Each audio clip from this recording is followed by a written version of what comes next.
What's up, everybody? Welcome back to the Pop Culture Roundup podcast. I am joined by my other hosts, Andrew. What's up, everyone? Casey. What's going on? And Cervantes. What up? So we've got some rumors today to talk about, some news within the industry, as well as we're pretty fresh out of the theater from seeing Godzilla and Kong, or the other way around, Kong versus Godzilla. And we that's what we're talking about today. We're gonna start with some rumors about Spider-Man. Casey, you want to take that away for us? Yeah. There's been some pretty big rumors floating around different news sources that Elizabeth Henstridge, if you don't know who that is, she played Simmons in Agents of S.H.I.E.L.D. Great show. There's been some pretty big rumors that she was spotted leaving the set of Spider-Man No Way Home. Not sure if this is confirmed. There's supposedly a picture of her leaving the set. I haven't seen it myself, so I can't confirm that, but if it is true, it's some pretty big news. If we see Simmons, we most likely will get to see Fitz in the MCU. So pretty hyped for that. I agree. Those characters, just all those characters are amazing. I mean, everyone loves Coulson, and it would be really nice to see these Agents of S.H.I.E.L.D. characters. Fitzsimmons, Daisy, who else? Mac, Yep. Agent May, if they were in there in the MCU confirmed, it'd be great. Because, those TV shows, like, all the Netflix shows and, like, Agents of S.H.I.E.L.D. and Cloak and Dagger and Runaways, their status in the MCU is very, how do I put this? Questionable. Yeah.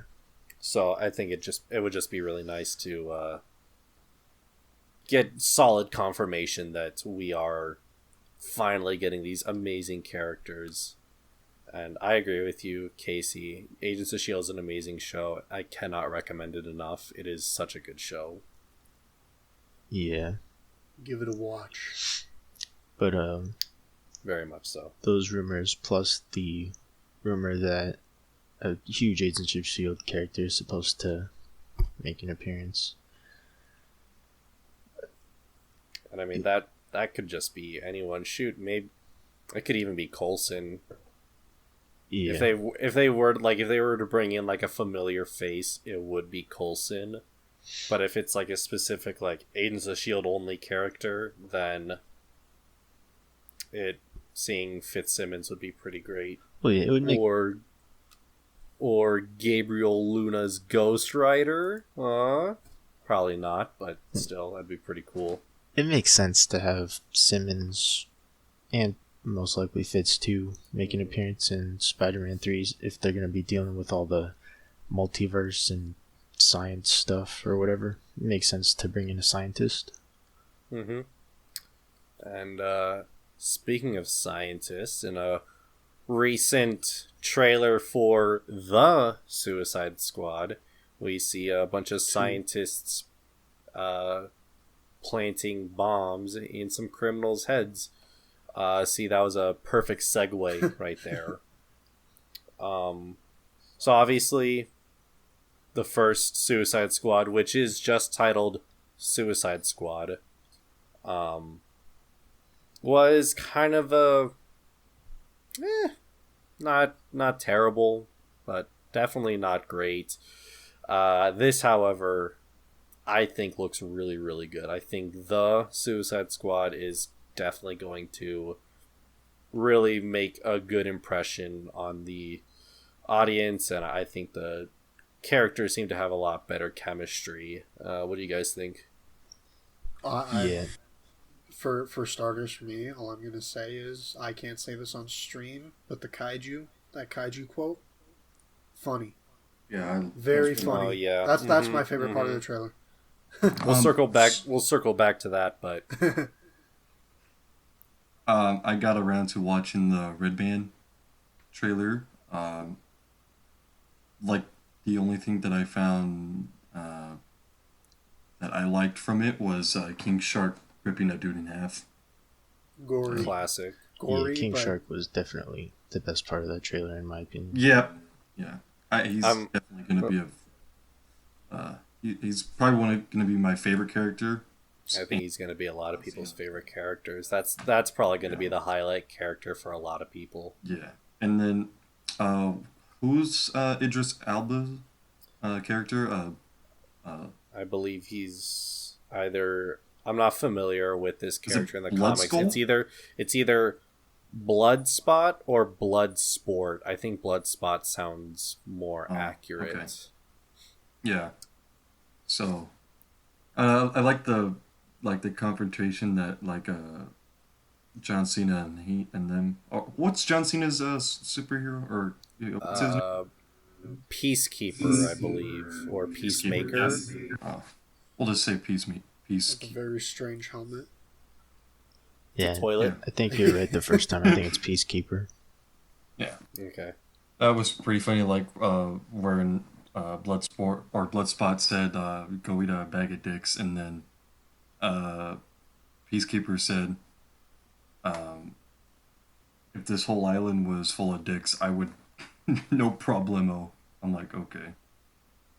Yeah, that character is basically he's basically Captain America, but he takes it way too far. Yeah. Like when watching Godzilla versus Kong, there was the Green Band trailer, and he's like something along the lines of, "I'll destroy men, women, and children if it means freedom for America," or something. He says something along those lines, and it's like it gives you a sense. It's like Captain America, but turned up to 11 20. Yeah. or 20. I mean that. Yeah. Kind of like It's just Homelander, very but without. So, another trailer. We got our first official full trailer for the sequel series to Star Wars: The Clone Wars, of course, being titled The Bad Batch. Hell yes. This, I would agree with that. Hell yes, this looks really, really good. Oh yeah. We have a few details ready from the trailer and from the trailer description. Number one up top is that the first episode is going to be 70 minutes long. This, of course, includes credits, but the animated show credits are typically much shorter than that of which you would see in WandaVision or Falcon and Winter Soldier.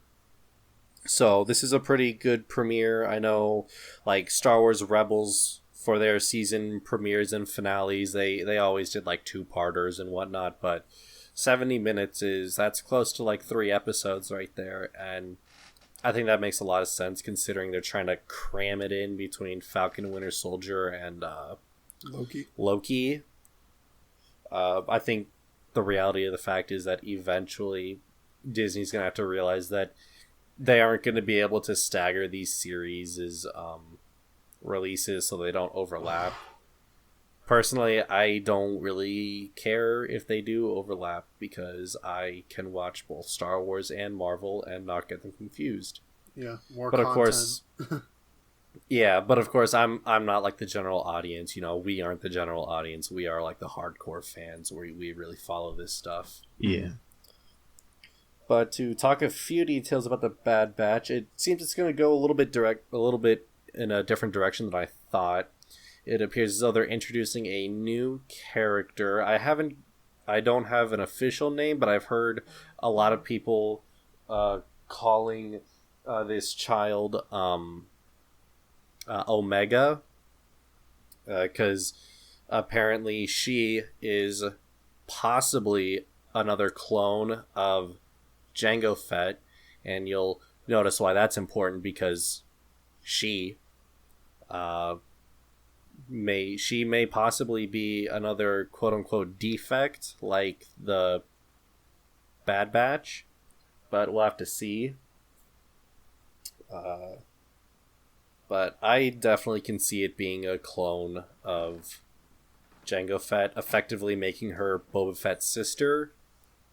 The models are very similar. The accents are very similar, and I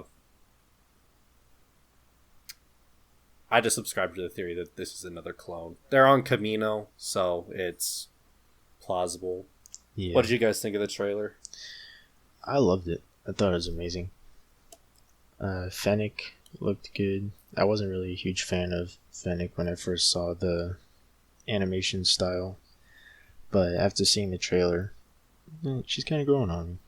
Like I'm hyped to see. I'm hyped to see her in the series. I agree. I think this might be setting up a little bit of Book of Boba Fett with both Fennec showing up, and if Omega does end up being a female clone of Jango Fett, she could maybe show up in Book of Boba Fett. We'll see. True. For me personally, thinking about the trailer, I like the time jump because we see them obviously within the new 7th season of Clone Wars. We get those 4 episodes, their arc, and which at the end, if you haven't seen it at this point, you should have. Echo joins them, and then he's been with them for long enough to get his armor to be recognized as part of the Bad Batch, as I know Andrew and I were talking about another time. But also just that time period skip, because obviously it's Empire now. And we obviously get this, they're on the run. I mean, they straight up say, I want them found and wiped out. So they're obviously not normal clones. They're separate, but within the ranks, there's a whole bunch of stuff that goes into that. But just the kind of cat and mouse chase idea of this is pretty interesting. And also seeing Rex within the trailer. Oh yeah, totally. I was hyped. Maybe we'll also be seeing Ahsoka. I do remember seeing around when the show was announced that there would be a Jedi character. For seeing Rex, we know Rex and Ahsoka were last seen together, so it's possible that maybe Rex and the Bad Batch are finding some other clones. We know from Rebels that they do find both Gregor and Wolf and remove their chips, so maybe we'll see that, or what I'm really hoping for, we see Rex try to convince Cody to get his chip removed, which we know that that is not successful. Cody does not get his chip removed, so that could be an interesting encounter. That would be. I agree with the Rebels setup. I feel like that would be super cool, seeing that whole interaction and seeing what caused us to see them the way they were in Rebels, because as of right now, we have no content in between end of season 7 and then seeing them in Rebels, so... We don't have any clones content. There's still a lot of other... There's obviously a ton of other Star Wars content in that era, but we don't... As far as the clones go, between the last episode of season 7 and season 2 of Rebels, we don't have... outside of books, we don't have any real solid confirmation as to what the clones are up to. You know, we know they were decommissioned at some point and replaced with stormtroopers, but we haven't seen that happen. Yeah. Well, yeah, I should have reiterated that I meant clone specific. Because, like, for me, I've been reading the Vader comics, and they literally start, like, during the very ugly Vader yelling no when he gets his armor on and he learns Padme's dead, and it just goes right into it. And we do see some clone stuff in there. But that's, like, a whole nother side of media. These ones are canon, but that's a different story for another time. Speaking of that in-between era, between the end of the Clone Wars and the start of the Age of Rebellion, recently, earlier this week, we had a cast list go out of the Obi-Wan Kenobi miniseries that is set to start filming or has started filming recently. Obviously, we have some here. I can pull up a full list real quick here. Just right off the bat, we have obviously Ewan McGregor back as Obi-Wan Kenobi. We have Hayden Christensen coming back as Anakin, possibly Darth Vader as well. Maybe both. We'll see. We have Joel Edgerton coming back as Owen Lars. And alongside him returns Bonnie, I'm going to butcher this last name, Pies. She returns as Aunt Beru. Because she played Aunt Beru in episode 3 and 2. So we'll see the return of those characters. That's pretty interesting. This, of course, leads us to question, will we see a young Luke? And who is playing young Luke? Just from the cast list, it kind of seems like none of these people who have been shown a part of the cast are playing him. And none of them really look the Luke Skywalker type. Nor would be young enough. Yeah. Because we're talking like... Sorry. We're just talking like kid Luke here. Mm-hmm. Yeah, so he would probably be around 5 to 10 years old, I'd imagine. It's set that long after Revenge of the Sith? We don't really know how long after, but I imagine if we could see baby Luke. It could be like I guess 2 years after and he's still a baby. But other casting, let's see, we got Kumail Nanjiani. He's been in a few things. He's soon to be in the upcoming Eternals Marvel movie, so we'll see him in that. We have O'Shea Jackson Jr. He's been in a few movies. One that comes to the top of my head right now is Godzilla, King of the Monsters.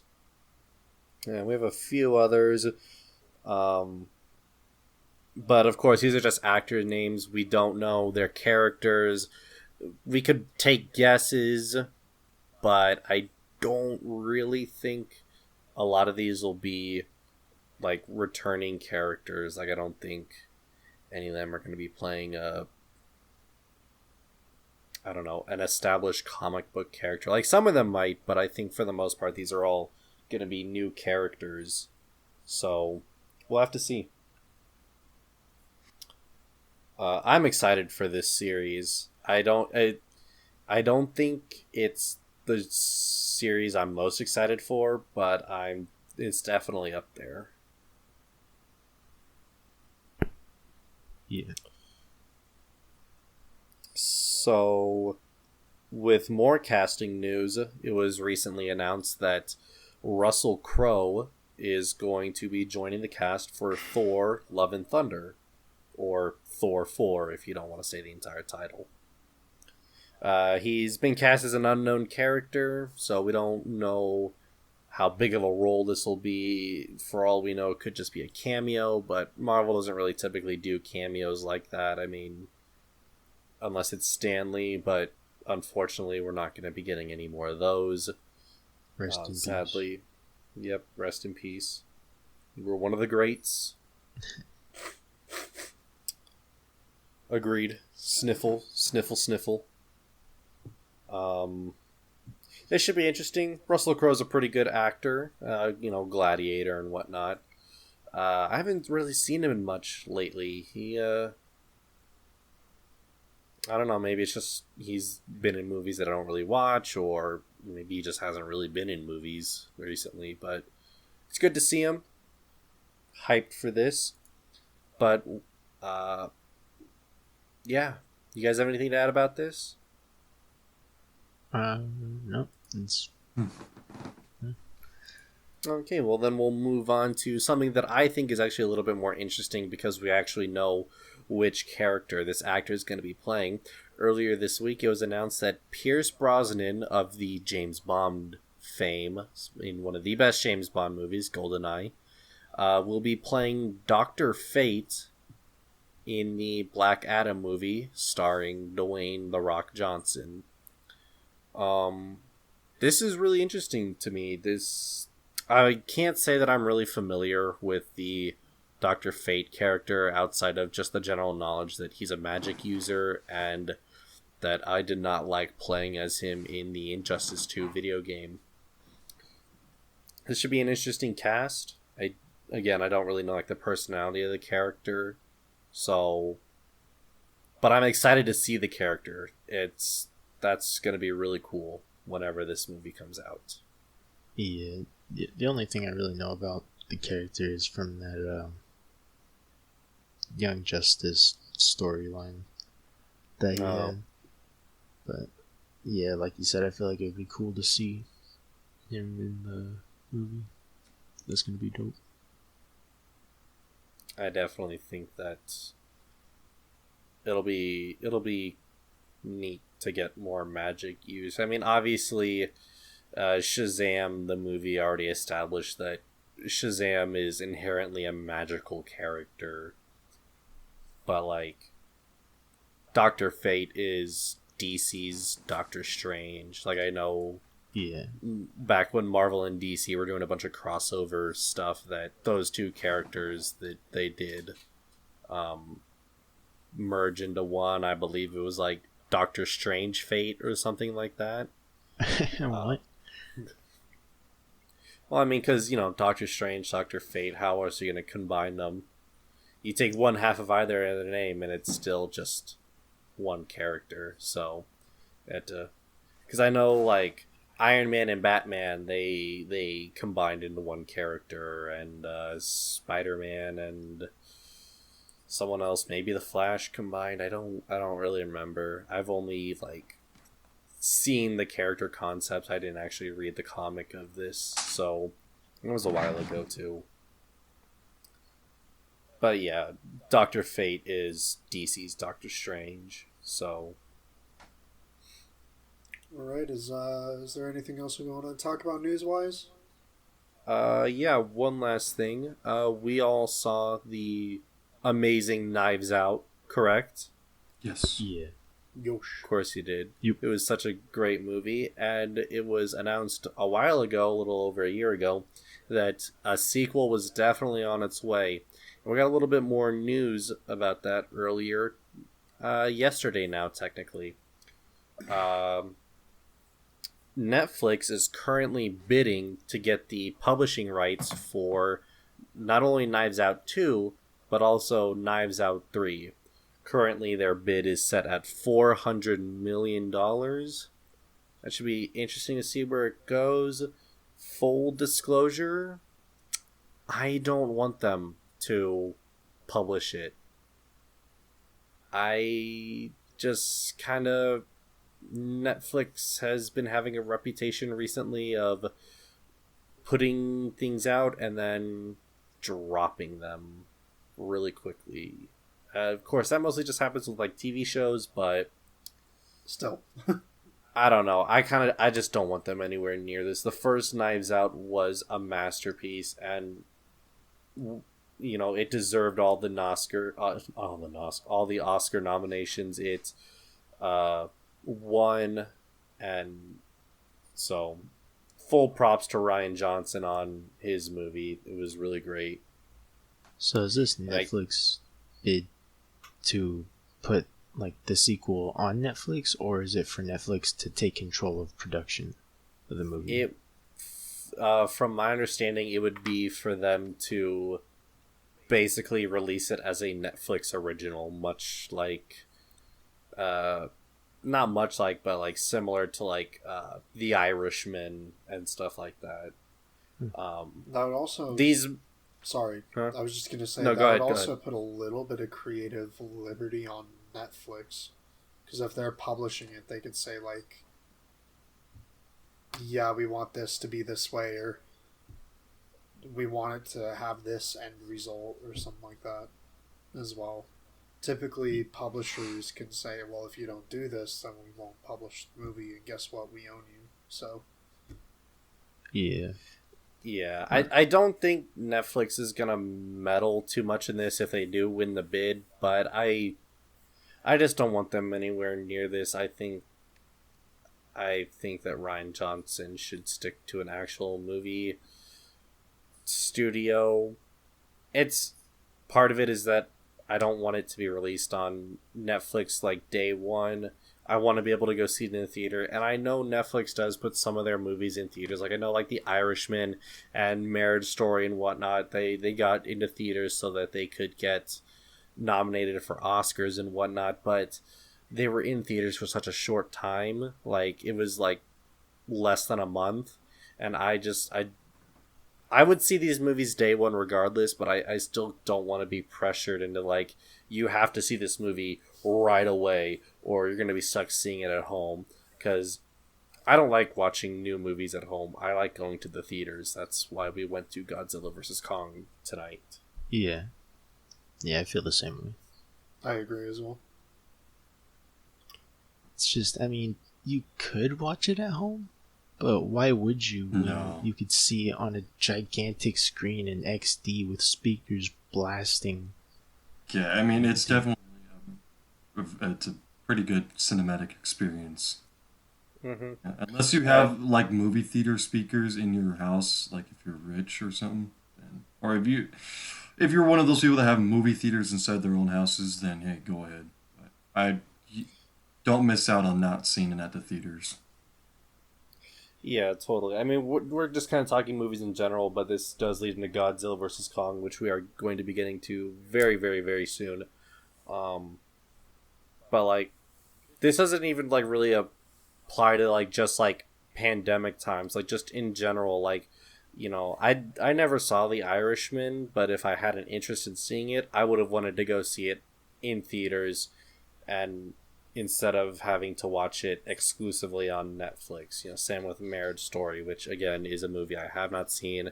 I don't really have an interest in seeing, but if I did, I would have rather seen it in theaters. But of course HBO. but of course, we live in pandemic times, and if you feel more comfortable staying at home and watching it there, more power to you. You have your full right to do that. We are not saying to not do that. We are saying do you. Do what you're comfortable and that is with. perfectly fine. Yeah. Mm-hmm. If you don't want to go to the theaters for fear of catching anything, that is perfectly fine. We totally understand. So I think with that, I did want to just quickly say Mortal Kombat did get delayed a week. Not that big of a deal. April 16th to now April 23rd. Whatever. Don't know why, but doesn't make that big of a difference. I think we are all excited to get into Godzilla vs. Kong. As we did last episode, we're going to do just a very quick, it was phenomenal, like whatever, just general discussion, not really getting into anything about the movie or talking about the movie in any way, just our general thoughts, and then we'll get into our spoiler heavy whole thing. So real quick, no spoilers, general thoughts. I want to start with Cervantes. Actually, I think we're going to be doing things a little bit differently this week.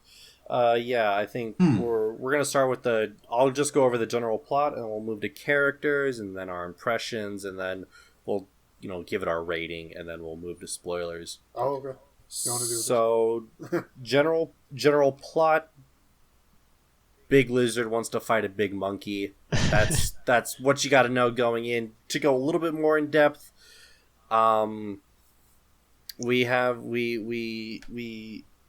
know that, picking up from King of the Monsters, Godzilla has set himself on top. He is the alpha. He is up there, and everyone bows to him. But something out there is really, really making him mad, because my guy wakes up and chooses violence. Yeah. And so the humans are like, hey, what the heck, my guy? We were chill. And this just escalates further when the humans are transporting Kong off of Skull Island, and Godzilla rolls up and he's like, dude, you guys are at it again. No, this ain't gonna fly. And so we get And our Godzilla killed first, like 10 people. we get our first Godzilla versus Kong fight. It's pretty good, and the plot progresses. We get a few more here and there, and then the movie ends with a definitive winner to this fight. We aren't going to say it here. We'll say that for spoilers, obviously, but what you have heard is true. There is most certainly 100% a definitive winner to the Godzilla versus Kong fight. They did not really pull a Batman v Superman where it's like, they punch a bit, and it's like, Thank well, God. who really won there? It's like, no, here we know who won. It is pretty objective. Well, there's a lot of people expecting that to happen, and it didn't. So Yeah, it's good. Yeah. Well, we just gotta wait like a week, and then what the critics say on Rotten Tomatoes, and they'll be like, no plot, too many monster. I'm like, okay. Because they did that on King of the Monsters. I'm like, I really don't know what you want. It's a monster movie. So as far as characters go, do we want to start talking about the monster characters, or do we want to start with the human characters? I think before the monsters. humans. Yes, humans. Okay. Yeah. Cervantes, do you want to take us away with the humans? Just talk about a few and then pass it on to someone else. Yeah. Let's see. Do you want to start with like okay, just go off. I don't know, Millie Bobby Brown, or Madison Russell. I don't know. I think she did all right. I think maybe she did a little bit better than. Actually, you know what? No, I liked her more in King of the Monsters because we see more of her. She gets more screen time. But in here, it's more like we just see more monster fighting, which I'm not complaining, but I don't think anyone is. Yeah, I think they definitely did a good job of just toning down on the human drama. But that's not really saying like, hey, some characters need some some screen time. Maybe get a few screams in there from certain characters instead of just random people. But so that's Madison Russell. I definitely liked the Alexander Skarsgård character, Dr. Lind. I think he was a pretty good character. I liked him. I very much agree. He didn't say a whole lot. Nope. And we didn't really know a whole lot about his character, but what we did get and what he did do, for me, that was the standout character of this movie. Speaking of someone who didn't speak that much, Mark Russell. Not a whole lot of screen time. A little bit disappointed, but he was. He didn't get a whole lot of screen time, so I don't. There's not really much to say about him because he only had like a few lines. Yeah, the trailers really kind of to me suggested that he was going to be in there more. Yeah, it was. It was just Bernie, Madison, and Josh. Just kind of, it was kind of in their reigns. But speaking of Josh Valentine or Julian Dennison, at times I thought I couldn't understand him at times because of his accent. But I can't really say anything more than there's a few words that I didn't understand. I can't say I ran into that problem, but I did keep having the thought that this character probably doesn't really need to be in the movie. I think Josh did not provide enough substance to the plot. He probably could have been cut. Yeah. That's not to say he was a bad character or the actor did a bad job. That's just saying that he did not have a lot to do and he was just kind of at the very least he Madison's friend. Yeah, my thoughts exactly. That's kind of out of the movie and nothing would change. Yeah, that's his character trait. He's Madison's friend with a car. Yeah. That's it. That he stole. The only thing that I would say, not getting into spoiler zone, is obviously the Kongs. We've got Kong Skull Island, and then we've got our two Godzilla movies. Yeah. Yes, from we Legendary. have distinct, different stories with different characters that were focused on in their movies, and I think they did a great job of meshing them together. Like, we'll go into more detail in the spoiler. Obviously, we've got new characters and stuff like that, but just taking the existing characters and meshing these two stories together, or more meshing the two monsters together, which is what this movie was about, I think they did a really good job. Yeah. So yeah, Rebecca Hall. I think she does like a.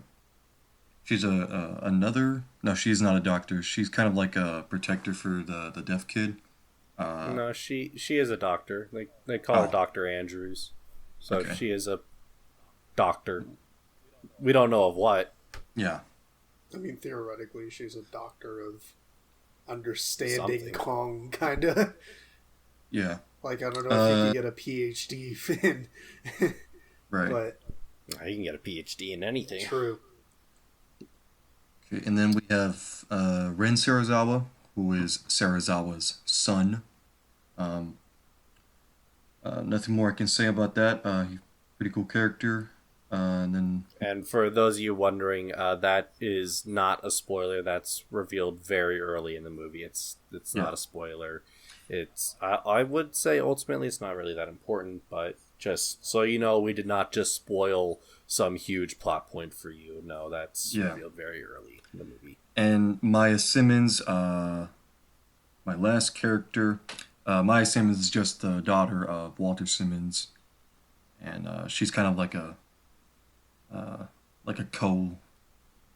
co-manager for a business. So, and then that's kind of it.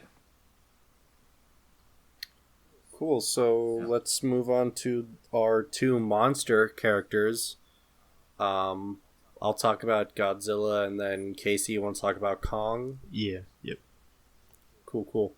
So, just straight up, I kind of wanted to see a little bit more Godzilla in this movie, but Godzilla was definitely not the character we needed more development for. So I think what we got was good. Might have preferred a little bit more of him, but this movie definitely did have a shorter runtime. I believe it clocks in around 2 hours 50 minutes. So, or sorry, 1 hour 50 minutes. 53. Yeah, so it's I believe the shortest of the current MonsterVerse movies. He does also have his two films within the legend. Right, And- which is why he needed the least amount of character development, because we already know the character, we know what he's about, and His plot we is know very that- obvious within the movie. yeah, we know that his attacks are uncharacteristic, and that something else is afoot. Not to jump into it, though. Mm-hmm. Thanks for that super quick rundown, Casey. Just a super quick blurt about Kong. I loved Kong as a character. Me personally, I was Team Lizard, but I thought Kong was a pretty good character too. They gave him a little bit more character development.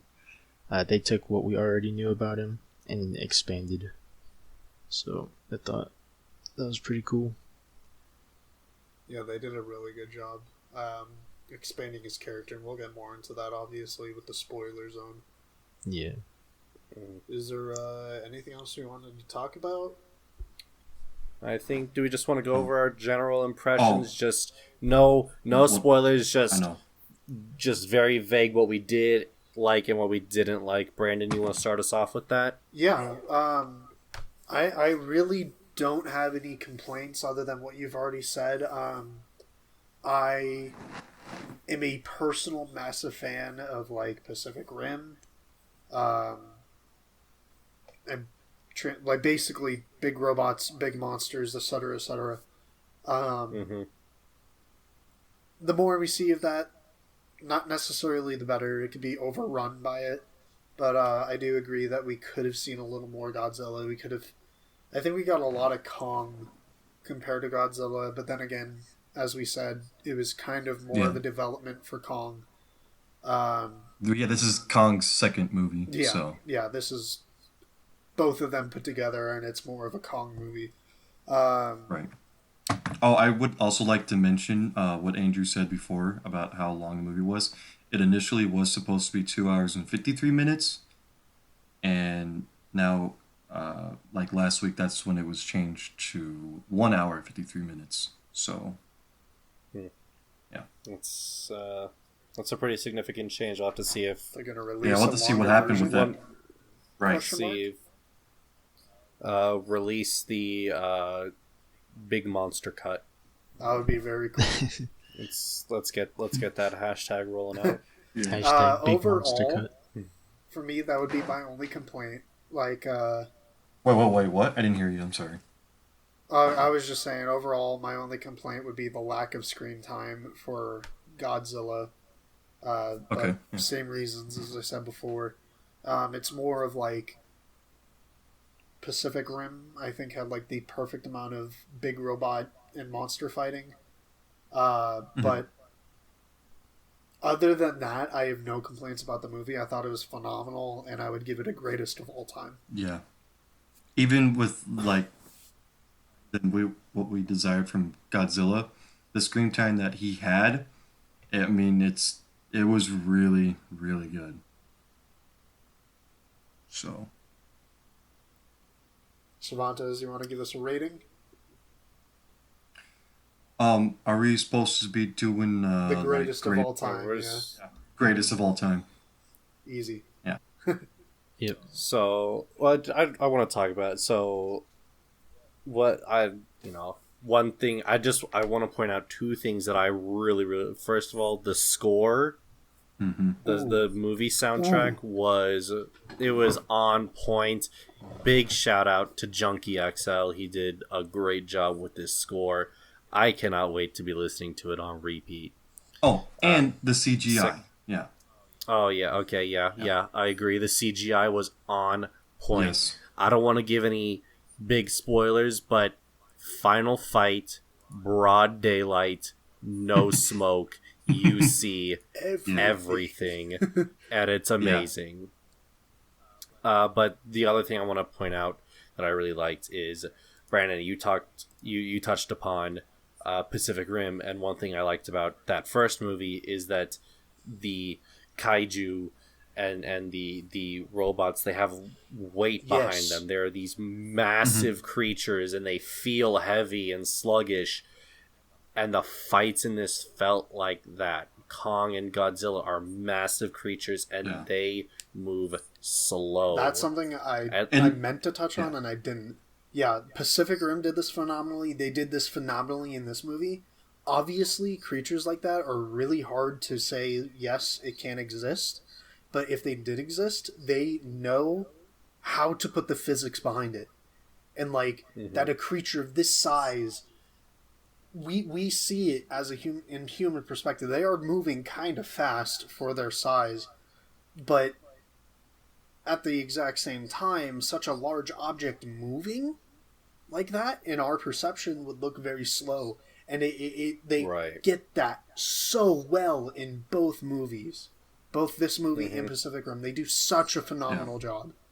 Yeah, the punches in this movie, they have weight behind them, and you really feel they them. They carry the momentum. And we'll talk about a certain punch later. But... yeah. So, but there's even... Oh, wait, nope, can't say that. This movie gets a very easy best of all time from me. This is a no-brainer. Casey? Yeah, definitely best of all time. I have a few minor gripes with some of the characters, but not worth mentioning. So, best of all time for sure. Okay, cool. So we have 4 best of all time. So there's our rating. We highly recommend seeing this. Phenomenal movie. Easy. Like... Godzilla vs. Kong got an 80% tomato rating. That's pretty good. I was going to say, I was looking at Skull Island. They have a 75%. It seems as though the monster movies get pretty good ratings. even though people are Of like, course, "Oh, too much fighting." Yep. Of course, it is still very early on. We are recording this on the day of release, so those Rotten Tomatoes scores and whatnot, those are subject to change, but right now they are pretty high, and we would have to agree with them. We are 4 for 4 on Best of All Time. Highly recommend seeing this either in the theater or at home. If you do go to the theater, see it on the biggest screen you can. Yeah. You are Yes. not going to want to miss it. If So- you can see it in IMAX, do it. Cannot stress that Or enough. Cinemark- You feel every or step, Cinemark every X. punch. You feel everything. Yeah. The It vibration. It is done. It is done perfectly. Agreed. So I think. So- Sorry. Oh no, I was just gonna move us into spoilers. Was that what Yeah, you were that's what I gonna was gonna say. do? Okay. I would like to preface that we are talking about a movie on the day of release for us. We're going to be releasing this the day after release, so this is going to be spoiler heavy. If you have not seen the movie and do not wish to have the movie spoiled, we will give you a couple of seconds as I am talking to leave the show now. We recommend seeing the movie before listening to what we have to talk about, because we're going to be talking about heavy plot points and a lot of stuff that you do not want to hear if you are interested. We are going to reveal the winner of the fight. Yes. Yes. I'm going to blurt that out in a couple of seconds, so if you do not want to hear that, leave. This is your warning right now. Final warning. Spoiler warning. 3, Spoiler warning. 2, 1. Fucking lizard wins. Yes, You're sir. gonna have to cut I that. know that. I'm gonna be real. Even though I was Team Monkey, it was a good fight, and I can't complain about the outcome because He gets beat twice. I had a blast watching it. It was So did I. Yeah. Yeah, so obviously the lizard is the winner. I think as a collective are breaking it down into 3 fights between Kong and Godzilla. This does not include the fight that they joined together to fight Mechagodzilla or the solo fight between Mechagodzilla and Godzilla. Or the solo fight with Mechagodzilla and Kong. We should get into Mechagodzilla later. Yeah, I was going to let's say. talk we'll about That's it. later. There are 5 distinct fights, though, I think, within the movie. The first 3 are between Kong and Godzilla, and I think that's So it's mainly it's what we're Godzilla gonna be versus talking yeah. So we have Kong and Godzilla battling in the ocean. Kong's Well, home ground. I think we should talk Home a field little advantage, bit plot about leading up to that real quick. Yeah. Like what I said earlier. Yeah, about, Yeah. Okay. Right. Cool. So we from the audience perspective, we see that Godzilla attacks this facility of this company called Apex, and it looks to be done out of malice, which makes sense because it's revealed that this company Apex they're building something for literally anyone older than 6 years old that has any familiarity with Godzilla knows that this is Mechagodzilla. They hit it pretty well in the trailers, but if you slowed it down and looked at certain things, you could piece together that Mechagodzilla was in this movie. So, I mean, for me personally, and I would assume for us here, his appearance was not a surprise, but the fight with him, oh my god, Yeah. that was something else. We'll get into that fight a little bit later. I do want to mention that whole outrage he had was probably testing on what was at the facility, which became to us known as the eye of Mechagodzilla. There is something about the activation of this Mechagodzilla activating this creature that attracts Godzilla. And we learn why, being the skull Of Mechagodzilla. Or at least I am 90% sure that's the connection there. I think it's a combination of the fact that it's using Ghidorah's skull to have the neural interface between a pilot and Mechagodzilla, and also that it's making a distinct noise that has like the alpha waves that were brought up in Godzilla versus King of the Monster. So one thing from that is that it kind of it's kind of correlates with an older Godzilla versus Mechagodzilla movie where the pilots were controlling Mechagodzilla in like the night. It was like 19. There's sometime in 1960s or 1970s, and the pilots lose control, and it had Mechagodzilla has its mind of its own, and we see that here when the mind of Ghidorah takes over Mechagodzilla, and like Ren Sarazawa, the guy who is controlling Mechagodzilla, dies. So, thought that was pretty interesting. Speaking of Sarazawa's son, I kind of wish we had seen a little bit more of him, because definitely he's very different from his father, Godzilla, or Dr. Sarazawa from I think Godzilla that... and King of the Monsters. He was very like, heck yeah, Godzilla fan number one, let's go. And then his son is very, hey, let's build this machine to stop Godzilla because we want to be the alpha dogs of our world again. My general... It's a interesting character idea that isn't really fleshed out that I wish was. My general idea of like why Ren Sarazawa probably has this hatred towards Godzilla is that he probably heard a rumor, or like he thinks that Godzilla is responsible for his father's death. So that could be it. But if it isn't, then I'm probably going to be surprised. But that's, I think. Well, I think that's where Andrew's going. There's a lack of character development and even screen time or anything about him within the movie. So we can't really say that might be the reason due to a lack of anything within the movie. Referring to... we have a couple characters that didn't get a whole lot of screen time. Hence Mark Russell and Ren Sarazawa. And Lance Reddick. Well, I don't think Lance Reddick ever really was supposed to have, because his character isn't even named. It's just Monarch Director.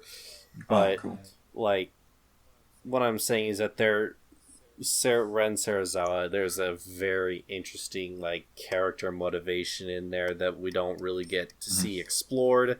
I wonder if, if this supposed hour that was cut from this film, like, explored that. Like, I know a lot of people are like, oh, the human stories of these movies kind of suck. I just want to be here for the monster fights. And that's probably why they took up the hour. I agree with that entirely, but also they finally introduced a character in these movies that's like, hey, that's actually really, like, interesting. This guy could be really interesting, and it just kind of goes nowhere, and then he dies, and it's like, oh, well, okay, I guess that's the end of that.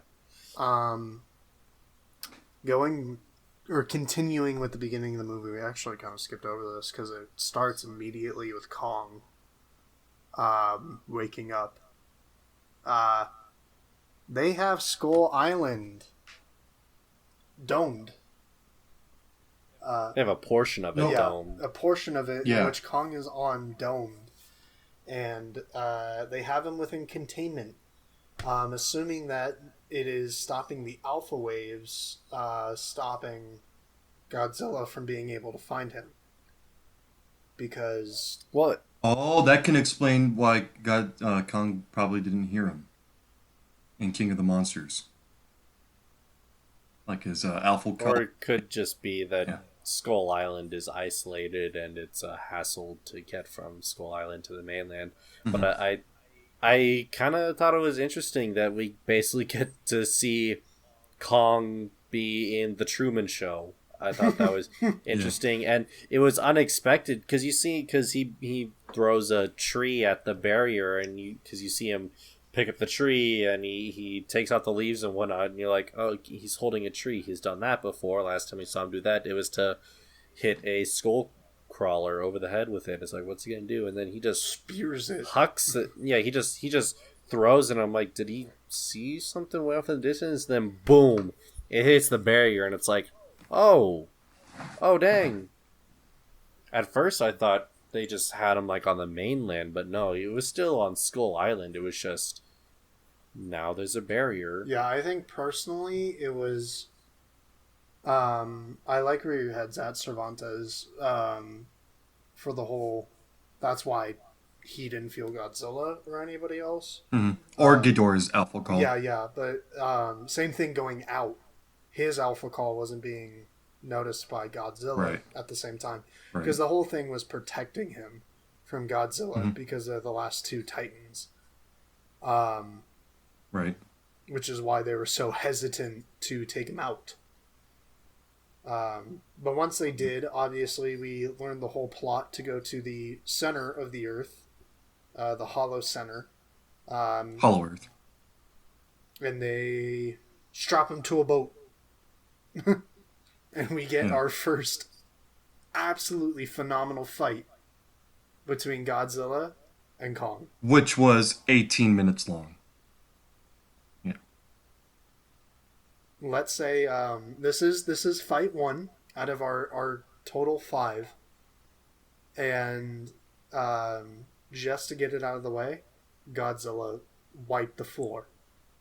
Yeah, it was a clean sweep. Godzilla had the home field advantage being in the water. Almost killing Kong, actually. Yeah, Kong and Kong was at a massive disadvantage, of course, being on water, but also he was sedated partially, and he was chained up during the initial attack. So really, this fight was never going to go in Kong's favor. I will say, and Kong punching Godzilla underwater. I mean, that really doesn't, do a whole lot to him. Or Kong pushing Godzilla into the water off from the ship. I mean, that doesn't really do anything to him. Yeah.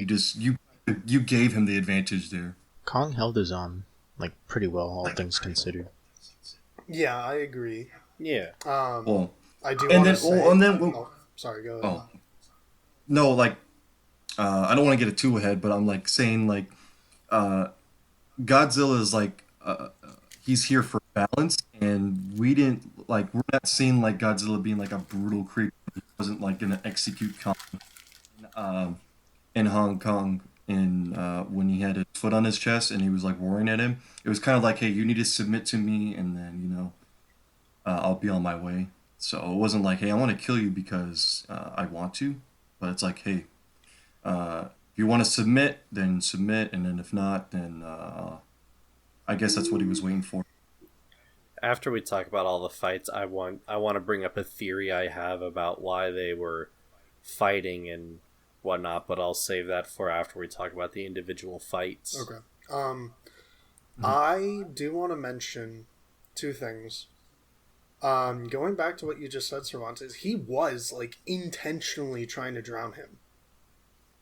So I don't totally agree with the whole submit to me thing. Can you say that again? Your voice cut out. Sorry. I'll mark that down for you, Andrew. It's right on the hour mark anyway. I do want to mention 2 things. One, I don't totally agree with your submission kind of thing, because he was intentionally trying to drown him. He definitely grabbed him and was trying to kill him. No, I'm talking. Yeah, I know. I'm talking about the Hong Kong thing. Yeah, that is a different fight, but I think there's a different reason. Yeah, the first one. Yeah, he could have. Yeah, you're right. I also want to say I think the atomic. Do you think? Do you? I'm not I don't know if this is getting really in specifics, but do you think Godzilla kind of had a different thought process than he was hey, maybe I shouldn't have tried to kill them? No, I think he could feel that he crushed his ribcage and that he lost and he was dying. That's my personal opinion there. I don't think it was you submitted to me. I think like that roar in his face and him roaring back, like you can see he we can really see kinda, that Godzilla's more he kind of looked at him. He was like, insane. you're dying. I won this fight, and that's why he chose to walk away. It wasn't you submitted to me. It was no, you're dying. I won. It was kind of like, I think it's more like middle finger humiliation. Kind of thing. Like he was like humiliating him. Like it was like, you can't do anything to me. But I think it was like, I'm gonna let you die slowly, kind of thing. Right. Like as bad as that sounds. That's what I like. Like what we saw more in Godzilla is like he looks really like he like his face, like his expressions, they're like really brutal, and I mean, like we're seeing like he's frowning a lot, and then that's something that we see a lot in Kong too. Is that like when he's getting bitten or he's getting tail slapped by Godzilla, like he's got like he's scared. Like you can clearly tell that he's scared and pain. And in pain. Yeah. And it's like, I do want to say though that atomic blast definitely in the water when he shot it up, Yeah. that was probably one of the best looking atomic blasts in the movie. Definitely. Number one, it's one of the few that we got like the full scale of, and they weren't like painting through buildings and stuff like that. But it was also the classic straight up into the sky. I was also surprised about how much of the atomic breath he actually used in nighttime Hong Kong, because we can just see Kong running. Looks like he's kind of running in circles or trying to dodge the atomic breath, but Godzilla's like he's holding his atomic breath for like a couple minutes. Yeah, it's very strange to me because he was also doing it in very short bursts. Like I was like, dude, burst, and it was like, whoa. I thought he had to charge it, number one, for a second. Right. Although we do see him, like, even charging it when he's coming out of the water. But number two, I do agree. He held that for a very long time. Yeah, we're seeing a lot of atomic breath usage. Yeah, I love it. I love seeing him do that. But, ultimately, being incredibly or at an incredible disadvantage, Kong loses. They had this whole Kong was basically lying on the boat almost like he was dead, and they shut off all engines, shut off all power, everything, and it kind of made Godzilla think, oh, I won, they're all dead. I even like that some of the characters, like Dr. Lin said, like round 1 or round 2. Yeah. And then he said round 2. I think he said round 2 goes to Godzilla, or no, he said round 2 goes to Kong. Yeah. Round 1 goes to Godzilla. They then even though fly Kong instead, which I don't know why they didn't do from the beginning. They fly Kong to an Antarctica location where they have a tunnel to the center of the Earth. Convince Kong to go because his family might be there. That was the deciding thing. They follow him in some high-tech spaceships that allow them to not die of gravity warping, basically. Yeah. It was a very 2001 A Space Odyssey vibe. Like that's watching that I was like, huh. It was super... This is classic sci-fi right here. Yeah. I was also like when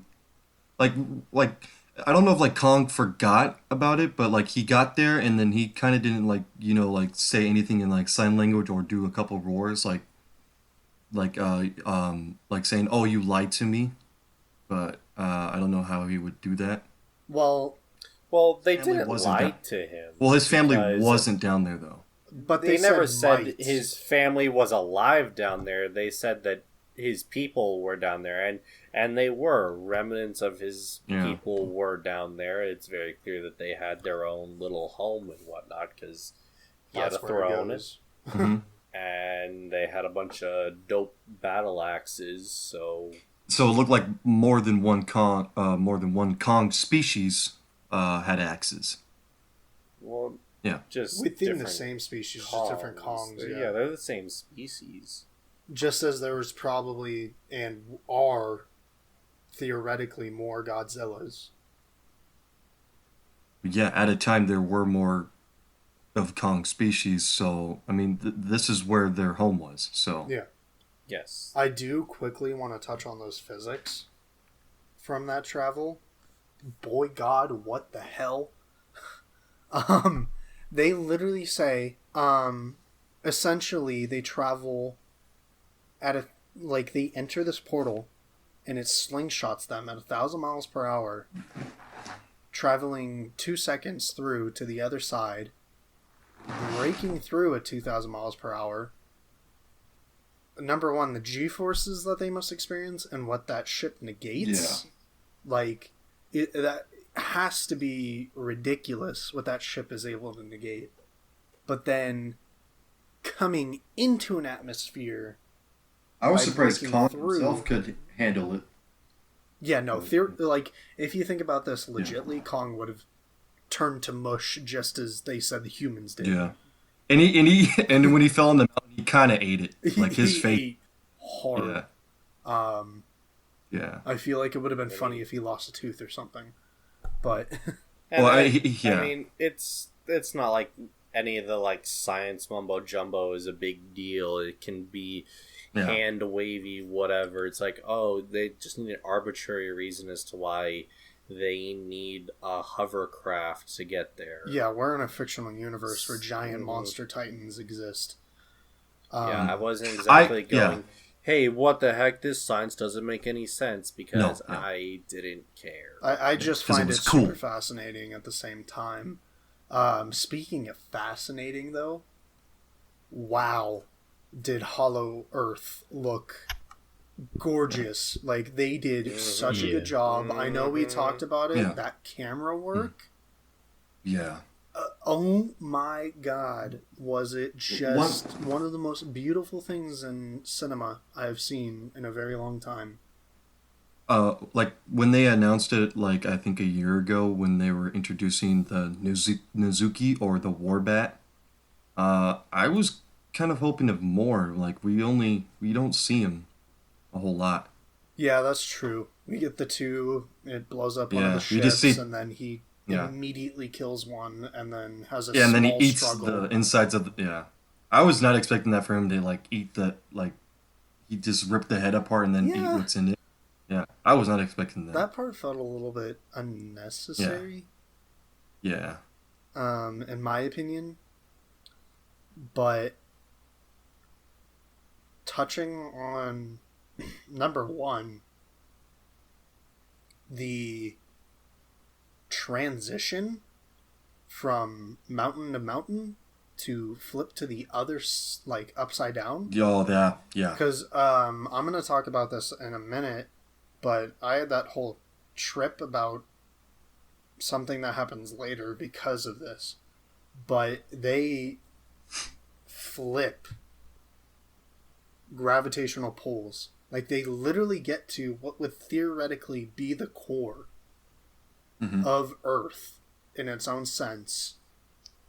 And there's a flat zero gravity field in the very center plane, and he just jumps and it flips, and it's like, whoa. I thought that was super cool. I think it was like the perfect uses of slow motion too. Yeah, they did such a good job with camera angles, and we're really seeing a lot of like a humanistic thing from Kong. Like he's exploring. He's like we're seeing a lot more of him, and that's what I like. Yeah, definitely want to give a massive shout out to the director of photography, Ben Saracen. I hope I'm pronouncing that right.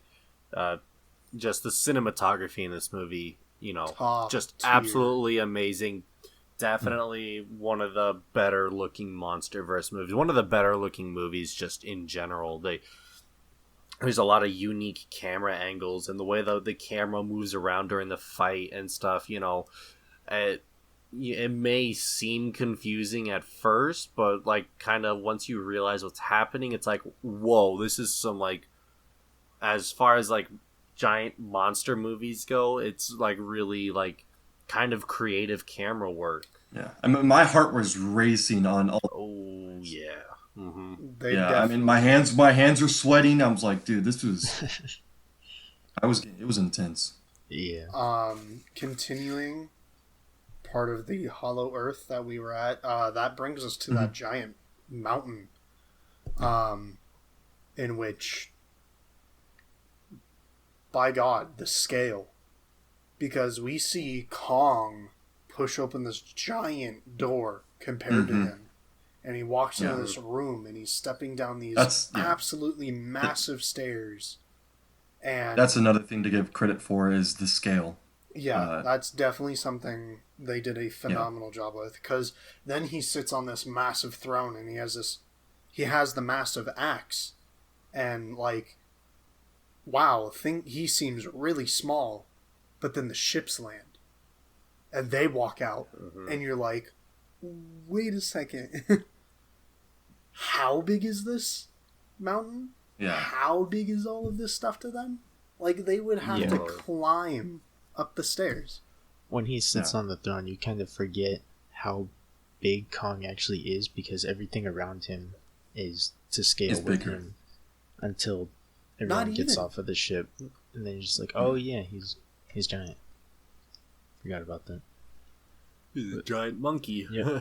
I think like when I think it's when when Kong put the axe into the slot, and then we see the Godzilla rune around the throne. There's got to be more meaning behind that. Well, I think my personal I don't know what to say. Yeah.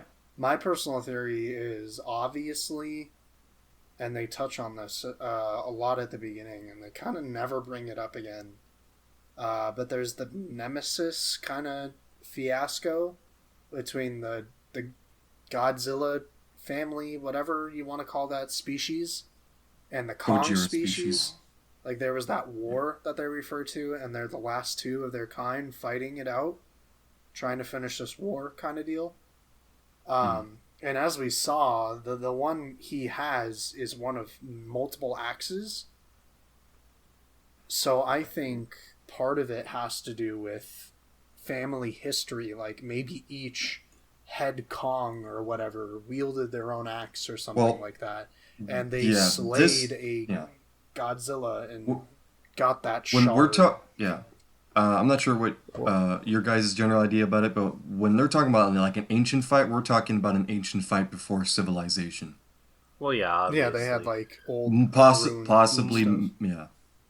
My theory behind the rune is that it's because there are multiple axes that make it up. So what I kind of think is that when you put all the axes into their slots in the ground, it activates that residual energy from the Hollow Earth. And it looked like Godzilla noticed that too. Like, well, but you know that blatantly he does notice that. But what I'm saying is that by doing that, it gives the axe some built-up energy going into the fight. Yeah, they did say recharge the axe.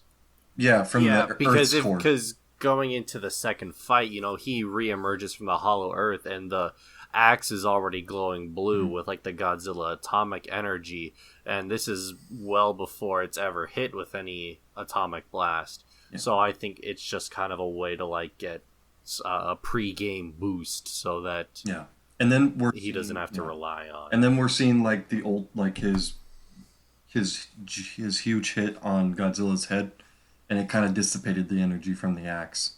Mm-hmm. Yeah. And then it recharged. I think that's just one of those things where once it takes in enough energy, it releases it all in one super massive hit. Yep. And that's obviously what we saw. It could be that, and I think, if I'm not mistaken, the axe it glows because it's radioactive. So maybe once he hit Godzilla absorbs radiation. So maybe he just took in all the energy from the axe. Oh, That's a possibility. You think It's a possibility, but Yeah. you would think that would help him when it clearly showed that really kind of messed up. it only put like a Godzilla, couple like of that dorsal just, spikes on his head, but that's kind of it. Well, he was very clearly disoriented, Yeah. and Godzilla went down, and Yeah. I'm forgetting the character's name. Alexander Skargar's character. Dr. Lind. Yeah, Dr. Lin. Yep. He clearly says he's like, oh yeah, well, looks like Kong's the winner of round 2. Like very, really. Yeah, he says it boom in early. your face. Like there's no precedent of what the filmmakers wanted to have conveyed. Yeah, and I want to get into that fight here in a split second. I know I talked about this to you guys before the show, but I want to mention, because obviously, like you said, Godzilla knew that he activated this rune, and he was pissed. That's why he shot the atomic laser through the ground all the way to the core, and it popped up from the floor.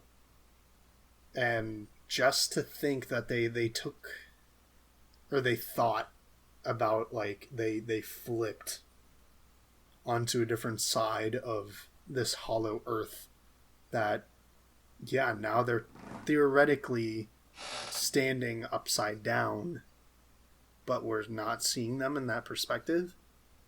Yeah. So it didn't come from the roof, it came from the ground. And then I do question, like, Kong jumping into the hole, because they didn't really say, like, it created that 1,000 mile per hour and 2 second warp with the whole gravity problem. He kind of just jumped in there and then came out, and same thing with the ship. But I don't want to get into that too much. I want to get to that fight, because that fight was awesome. Yep, the final fight. Are we talking? Not the final fight, the second fight. Oh, the Hong Kong fight. Both are in Hong Kong, but the Hong Kong night fight. The weapons fight that we had. Oh, gotcha. So we, number one, scaling again. Mm-hmm. Kong emerges, and that axe is the size of the street. Like, it pans the entire street. And Yeah, that's just like the width of it. Like, its height is ridiculous. And then we get a excellent shot of them coming together as the fight commences. And as we said, Kong is the winner of this second fight when weapons are included. And it's this really awesome back and forth. A lot of atomic breath, a lot of blocking it with the Oh axe. my god, so much atomic breath. I can't. It blew me away. It's crazy. I mean, there are straight up scenes, because he does get hit twice. Yeah, that was like, I said, ooh. Because the axe keeps getting, like, lodged in buildings and stuff. Mm-hmm. One time in Godzilla's lake. Yeah. Which doesn't seem to affect him in any like, way. yeah. It didn't affect him. He just pulled it out. Yeah. And then, Well, I mean, Godzilla got them thick thighs, so Yeah. it ain't gonna phase him. until Godzilla punched him in the leg when Godzilla had his leg on him, and then he let out a big roar. Yeah, he does do that. So that punch did hurt him. I do want to talk don't about blame him. one specific part. Godzilla was shooting his atomic breath, and I don't know if Kong just found, like, the perfect set of buildings, but he was leaping from one building to the other building, going up and down, using all the verticality and movement he could get out of these buildings, and he got that one big hit before grabbing the axe again. Mm-hmm. Yeah, that was a very cool part, because that's when he grabbed the landing area that was for helicopters, and he used that to block it for like a moment. yeah, And he grabbed definitely realized using the buildings as cover was a great idea, even though it kind of did backfire twice. And then he utilized, from learning, dodging all of this, how to avoid it and use that to get closer. And I think that was super cool to see that he's smart enough to adapt to the situation. Yeah. Just in my opinion. But yeah, that fight ends with him with the big swing that we see. I think we even saw that swing in the trailer. Yes, we did. One thing, actually, before we get into that really cool scene, when he grabbed the axe and Godzilla shot at the axe, that was the first time when he took the blow, or not the blow, it hit the axe. Kong had his right hand just behind the axe, so I don't know, because I thought he would actually get his hand burned from that. Well, I think just as Casey was saying, Godzilla absorbs radiation. I think the axe absorbs I'm saying radiation and the blast. Yeah, but his hand was just behind the dorsal plate. He was holding it with two hands, but he didn't have two hands on the bone. He had the left hand on the bone. I think and then he his would right still be okay. Yeah. Because because it is hitting the dorsal plate, and yes, his hand may be on the back side, but with it absorbing it, right. I think I don't think it would stretch around and do anything to him, or go through it and do anything to him. Yeah, but yeah, then that scene where he jumps up, and then we see and then we get a shot of his face and the atomic breath color on his face. That was, and we see that in the trailer too, but it is so much better in the theaters. My only gripe, and I think this is my only gripe with any of the fight scenes, is that part doesn't make too much sense. Because he was using the axe the entire time to block it, but for some reason Godzilla started aiming at the axe instead of him? I think it kind of... You think the atomic breath is it attracts to the dorsal plate? It's possible. I think could it's kind of definitely possible. see that being an explanation. Mm-hmm. It could also just be that Godzilla was aiming for Kong, but Kong was just nope, there's an axe in your way. What are you gonna do about it? It's over here now. I see you're still charging this thing up, my guy. Thank you. And then hitting the head I'm just wins gonna the fight. hit you with that. And then we were also seeing Godzilla widen his stance, and when Kong jumped up. I think he kind of learned from that on the battleship fight, where his legs were much closer to his body and he kind of moved a little bit. So I think he knew that he might have had to take a hit, but he wouldn't have fallen so hard. He would have taken less damage by widening in his stance. The atomic explosion, I guess you would say, from that impact was just, it bodied Godzilla, obviously. Yeah, and the axe hitting his head too. Well, yeah, that's what I mean.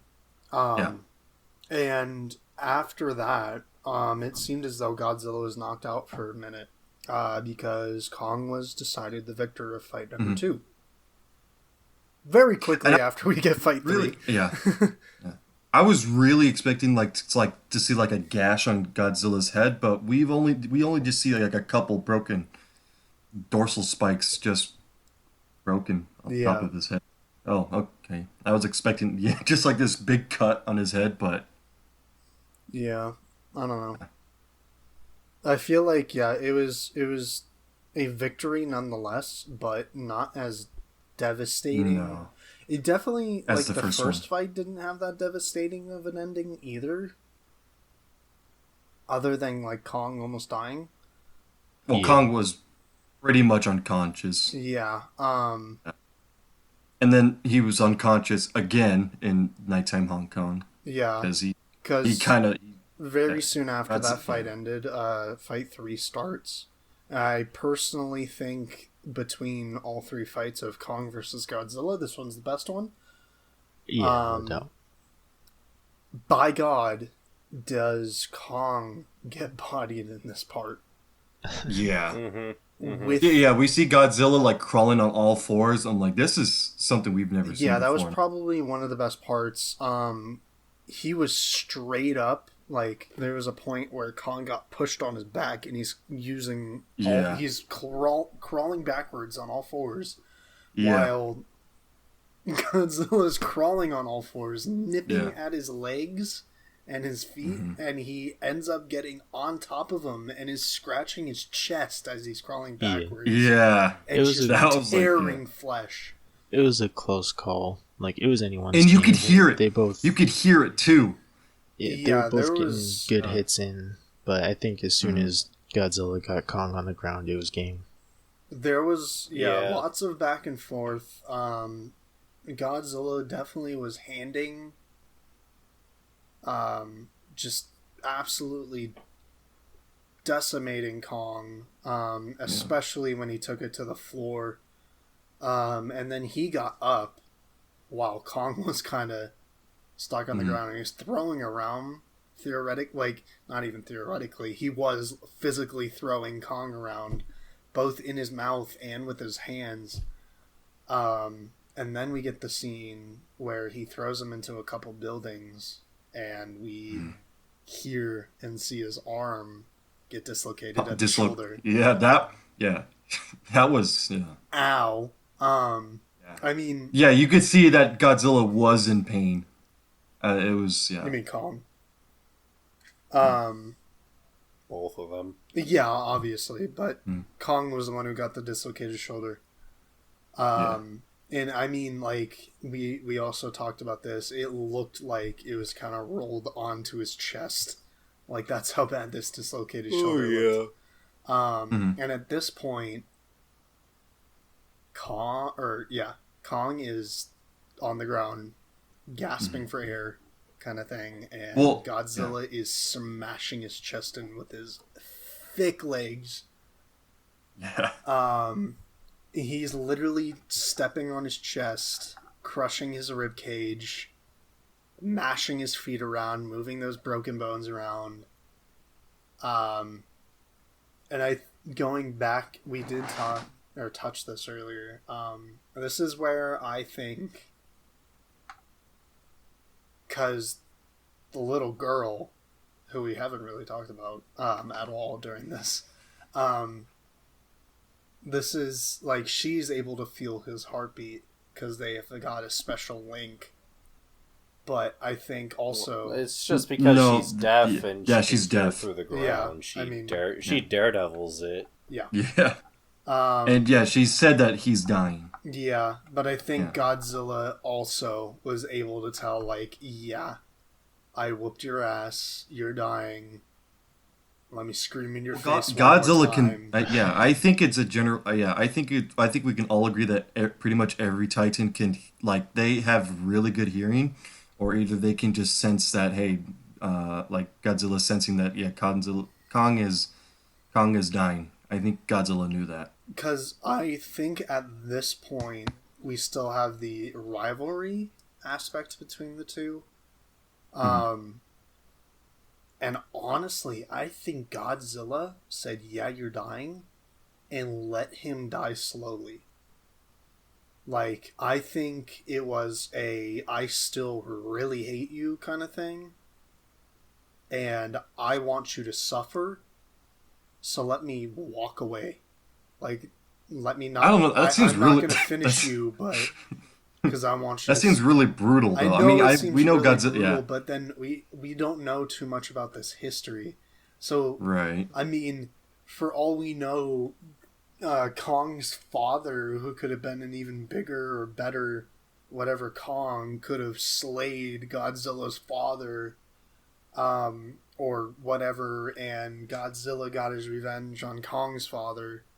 Like, whatever the story might be, we don't know.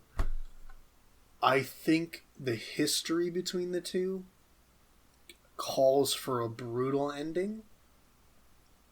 Yeah, like I said, when the hour that they took out of that movie, that could be explaining a lot. Yeah, that could have a lot of big monster movie cut. But we'll see. That is, again, it's a theory. We don't know exactly what the thought process was of the production team there, or any of this movie to be exact, unless it was specifically stated. But technically, at that point, when talking about Godzilla versus Kong, there's our definitive win. At that moment, Kong technically was dead or dying, and Godzilla had won. Right. And I do want to mention 3 out of 4 of us here said Team Lizard. Calling you out, Andrew. Team Monkey, ride or die. I'm sorry, the monkey has Stormbreaker, so that's a. And he went for the head, so take notes. That's a dub in my book. He went for the head. He's one of the few. Yeah, he. Even without the axe, you can see that Kong is literally making direct hits to the head. Yeah. And I mean, besides, my boy pulls through and was vital in defeating Mechagodzilla. Yeah. So, my god. I still, in my opinion, I still won in the end. So y'all, your guys' boy was getting messed up. Yeah, Mechagodzilla. Whoo, man. That fight scene between you gotta realize though. Sorry, I'm just gonna say this super quick, Casey. The one punch Mechagodzilla gives Kong, he's like, oh fuck. Dude, yeah, doesn't Mechagodzilla like jump and then it does the rocket punch to his chest? I think he does that to Godzilla, and then he does like a spinning punch. Yeah, the first punch. Like that. Yeah. Well, we can see that Mechagodzilla's a lot faster. I think Kong has like a holy shit, Godzilla's been taking all of this kind of moment. Yeah. I just wanted to say that super quick. Yeah. To touch back on the rivalry, I think King of the Monsters did a much better job of describing the rivalry between, or any similarities between Ghidorah, Rodan, Mothra, like, talking about like their religions, and then talking about the ancient rivalry between Ghidorah and Godzilla. So. Yeah, that fight scene between Kong and Godzilla, best part of the movie, in my opinion, especially when like Kong has the axe and Godzilla shoots his atomic breath at the axe to charge it up, and he just starts going ballistic on Mechagodzilla. Yeah, that was amazing. I do want to go back and talk about number 1.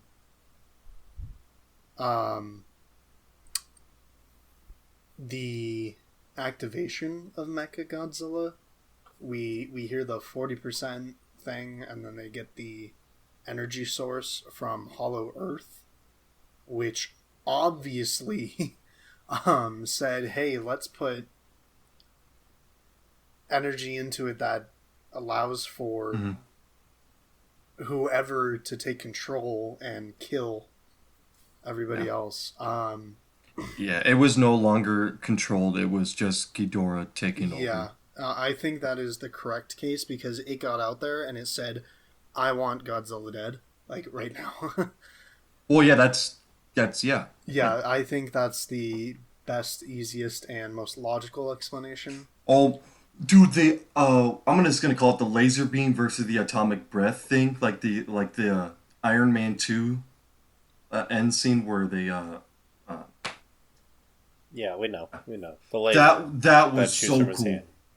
That was super cool. Iron Man's hand, not Mechagodzilla. I want to make that clear. We are talking about Mechagodzilla shoots a laser out of his mouth, just like Godzilla would shoot. And then we see then Mechagodzilla charging. Breath. Yeah, and then we see Mechagodzilla charging more of the laser beam, and then it just you guys see a huge burn mark on Godzilla's chest. And yeah, that fight, it is obvious if Kong didn't step in and it wasn't a 2-man Godzilla would have died. Yeah. Hands down. I am curious what would have happened if it still had a human pilot.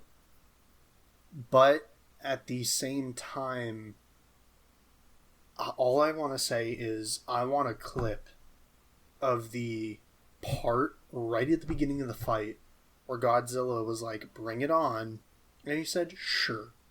Jumps to the side, dodges, jumps up in the air, rockets activate, and he smashes Godzilla across the face, and he goes flying. Yeah. Like, what? Straight off the bat, Mechagodzilla had the upper hand. Yeah, you knew from... Oh, yeah. Individually, Mechagodzilla... If Mechagodzilla had fought Godzilla and Kong on their own, Mechagodzilla was gonna win. Yeah. But then it would have been another... You see that Mechagodzilla versus Kong, that's going to Mechagodzilla right away. But, of course, you also have to remember that at this point, it was... Mechagodzilla was really being controlled by Ghidorah, and we know that in King of the Monsters, Ghidorah won the fights against Godzilla when Godzilla was on his own. Right.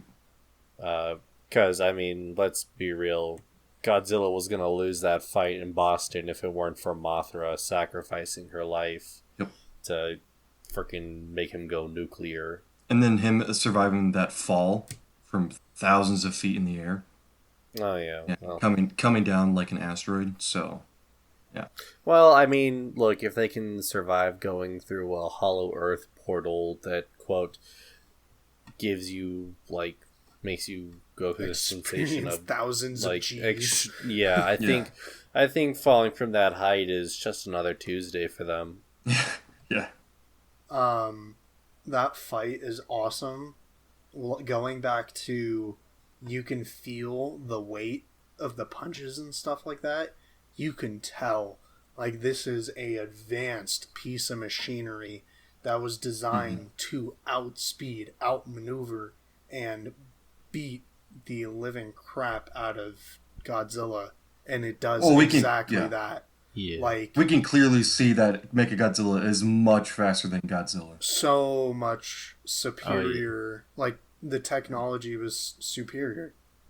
In that case. It also has the added benefit of, you know, being like rocket powered, and it looks like it might have weighed less. And maybe not weighed less, but Mechagodzilla looks to have like less mass. Yeah. It's not as it's a thinner figure. It's not as we can see Godzilla has bigger thighs, a much larger torso. That's a given. Yeah, that's a given. Yeah, it was obviously designed to be a superior machine to Godzilla, and it achieved what it was aimed for. And the two fights that commence are just stunning pieces of artwork. As Andrew mentioned, like, during the day, lack of smoke. No clouds. I mean, one of my favorite scenes was when Mechagodzilla had Godzilla by the head, and we're in a office building, and he smashes him into a building, and he smashes him into another building, and then he finally smashes him into the building we're in, and it was like, just wow. Like, that's honestly the only words I can think of. Just holy, it was glorious. We don't really see any direct hits that Godzilla did to Mechagodzilla. Maybe he hit him like 3 good hits, but it didn't do anything. I don't think he did hit him until Kong joined. No, he did a couple times. It still didn't matter. He hit him a couple, but yeah. You know, it's like some Black Panther claws against a vibranium shield. Yeah, you're gonna scratch the paint, but ultimately the metal's gonna be just fine. Because Mechagodzilla doesn't feel pain. Right, but like I know what you're saying. Exoskeleton like didn't really take any damage. Like it was getting scratched up, but it was still in working order. That is until Kong shows up with his axe. where things really start to change. And I do think it was just to mention super quick, I really like how they showed how his axe didn't do anything to him. Like when it wasn't charged, and it took Godzilla realizing, hey, we need to work together on this. He's helping me. I need to help him. Honestly, I thought he was going to shoot him in the back. Like, I thought he was going to shoot him in the back. Like, that's all I thought was going to happen there. I didn't think he was going to charge the axe. Yeah, that's the opposite. I kind of expected him to hit the axe, but no. Well, I'm with Brandon. Just the way the camera was, they kind of showed his back, and then it transitioned. Like, I think they were trying to make the perception of him shooting the back. And it transitions to the axe, obviously, and it says... Well, let's say that Godzilla can still make choices under pressure, so I think... I don't know if this is true, but what I saw was that probably Godzilla thought about shooting at Mechagodzilla's back, but I think he thought the better decision was to charge the axe. Yeah, probably. Maybe because that they are large, intelligent creatures. Yeah, it would only direct attention that Mechagodzilla would probably just knock off Kong, and then he would just go back to smashing Godzilla. So I don't think because I think Godzilla was already pretty beat up, so he only had enough energy to do the atomic blast, and he couldn't really defend himself. So I think he made the choice to charge the axe. I also really like the very ending of that fight where he starts cutting up the robot Mechagodzilla. It doesn't stop fighting until the very end because, as you said, it doesn't feel pain. Like, it doesn't know that it's dying. Right. It doesn't know that it's being cut up other than, oh, my right arm is not functioning. Left arm. Oh, my arms aren't functioning. Yeah. Shoot it in the face. So, yeah. and then now, that's the end of the fight. And then we see both of the monsters looking at each other. Kong drops his axe. Well, I was going to say, just to wrap the movie up, because this is how it ends, we learned no end credit scene. If you do plan on seeing it after hearing this, or you have seen it, and you are worried if you missed one, there was none. Not anymore. They talked about having one, but at the very end, everybody's hugging, everybody was saying, yay, we all lived. And then Godzilla goes, rawr, and roars, and it's like, oh shit, wait, he's still there. We have these two monsters still that were just beating each other to death 2 minutes ago. And it's like Godzilla and Kong, they have like a mutual respect for each other. Yeah, we learned that there's that mutual respect. It was just like, oh wait, he's still there. This could go badly, kind of thing. But being the end of the movie and what just happened, mutual respect. Oh, and then we can also see that Kong was covered in oil. Yes. I thought that was pretty cool. And he's got new battle scars. Yep, on his chest. But I think that about wraps up the movie. We didn't touch too much on the other characters and plot. I don't think we necessarily have to. I think outside of the big fights, there wasn't too much that happened.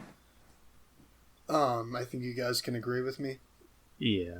The only major development that I would talk about is Kong knows sign language. Yeah, that's pretty interesting. One character thing, I want to bring up two things. One character thing and then my theory that I mentioned earlier. I'll run through it quick. The character thing is that I thought that Dr. Lin was going to sacrifice himself to revive Kong. I'm glad that he didn't die because in the last movie, Dr. Serizawa sacrificed himself to revive Godzilla, and I feel like that'd kind of be rehashing already covered territory, so I'm glad he survived. I like that character. I kind of hope he shows up later on. Mm-hmm. Yeah. But going into my theory, I'm going to try to go through this pretty quick because we're running short on time here. My theory is that even though Dr. Andrews was repeatedly saying that, oh, this is an ancient rivalry, they've been at this for forever, I don't think that Godzilla wanted to fight Kong. Right. Because Godzilla was fully aware that Kong was on Skull Island, but I just don't think he cared. And it's well established multiple times in both this movie and the two other movies that Godzilla does not act unless provoked. And yeah, he's there for balance. Yeah, Kong was being moved by Apex, which is the company that Godzilla had beef with. So he kind of assumed that Kong was, I guess, was working for him. He's like, hey, not cool, bro. Yeah. So he comes and, fights him, and then the second fight is just kind of the second and third fight is just a result of Kong and Godzilla getting back at each other for, the fights. It's, Kong's like, hey, you kind of did a lot of damage to me on that ship. It's time to fight you now. And then, the same happens. Also, you destroyed my home. So I don't think it's necessary. It could all stem from this ancient fight, but I don't necessarily think that it was the driving factor for like they said, any of the fights. Like genetic memory that, I don't think that has anything to do with it. I think that was referring to really the whole Mechagodzilla being I keep forgetting the name. No. Like I'm saying, like when I don't know, maybe it triggered something when Kong put the axe into the slot. Like it triggered some kind of genetic memory for Godzilla that. No. What happened was that it's just Godzilla could feel it. It's another one of those like alpha waves, the sound waves or whatnot from. But yeah, King of the Monsters. It just kind of ticked him off. He's like, hey, whoa, this has not been done in a while. I am aware of my family's history and I know what the heck that means. But I do agree with I do agree with Andrew that like Godzilla is like they didn't have like this burden or grudge against each other until he thought that Kong was working for Apex. So I think the reason for mentioning that whole genetic memory thing was Ghidorah. I think that's the reason they mentioned it. Because there's no other reasoning for Ghidorah being implanted into Mechagodzilla. Oh, no, they mentioned it with Kong, like he would remember where the throne is and where he would find the axe. Oh, yeah, they did say that. Yeah. I think that's a double explanation then. Yeah. Any final comments? Super, super quick comments? Oh, now we can do, I'll go first. Greatest of all time. We already did that. Yeah, we did already. But I think we have a four-way we can go over it again. Time, yeah. Yep. Still, from me, best of all time. Love this movie. Yeah. Yeah. Ditto. So that about wraps it up. Yeah. As always, this final section we want to leave open for future Q&As. We have not received any questions in the last week, so hopefully those will start rolling in soon. We want to try to get to them all. We'll choose the best ones, put them up on live stream, and we'll put it up on the podcast. We'll put it up, Yeah. We'll talk about them. When we stream next week. You can leave those comments on YouTube. You can on Twitter, tweet us. Yep, on Twitter, on Instagram, and then we'll answer them in the next week's podcast. If you want to be really quote unquote analog, you can email us. But honestly, where's the fun in that? Also, visit our website. You can find it on our Twitter and our Instagram. Visit our Anchor website. You can actually leave a vocal comment or a question, and we may use that as well in our video or podcast. Yeah. So with that, I say that wraps up this week's podcast. Thank you for joining us as we talk some news, some rumors, and this glorious movie we all rated greatest of all time, Godzilla vs. Kong. And I hope everybody stays safe. We are still within a pandemic, and everybody has a wonderful day. Adios. But we can see the light at the end of the tunnel. Yep. That's right. That's right. See you guys next time. Adios. See you. Adios.